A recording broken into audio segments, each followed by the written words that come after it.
মনে করেন সাফল্য একদিনেই আসে, যদি তাই ভাবেন তাহলে এই ছোট্ট সত্যি ঘটনাটি আপনার জন্য। একজন কৃষক একটি বাঁশ গাছের বীজ রোপণ করেছিলেন। প্রতিদিন তিনি নিয়ম করে জল দিতেন, আগাছা পরিষ্কার করতেন, মাটির যত্ন নিতেন। কিন্তু 1 বছর, 2 বছর, 3 বছর, 4 বছর মাটির উপরে কিছুই দেখা গেল না। গ্রামের মানুষ তাকে নিয়ে হাসাহাসি করতে লাগলো, বলতো এত পরিশ্রম করে কী লাভ, গাছটাই তো হলো না। কিন্তু কৃষক তাদের কথায় থামলেন না। তিনি বিশ্বাস রেখেছিলেন নিজের পরিশ্রমের ওপর। তারপর এলো 5ম বছর।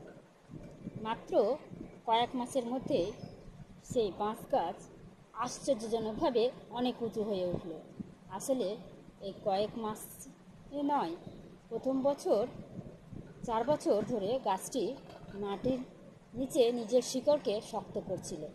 কারণ শক্ত ভিত্তি ছাড়া বড় হয়ে দাঁড়িয়ে থাকা সম্ভব নয়। আমাদের জীবনও ঠিক এমনই। আজ আপনার পরিশ্রমের ফল হয়তো চোখে পড়ছে না, তাই বলে ভাববেন না যে আপনি ব্যর্থ। হয়তো আজই আপনি নিজের ভবিষ্যতের সবচেয়ে শক্ত ভিত্তি তৈরি করছেন।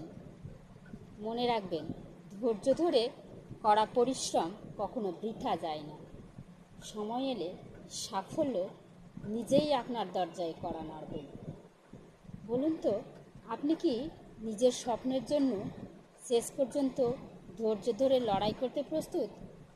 কমেন্টে অবশ্যই আপনার মতামত লিখে জানাবেন। ধন্যবাদ।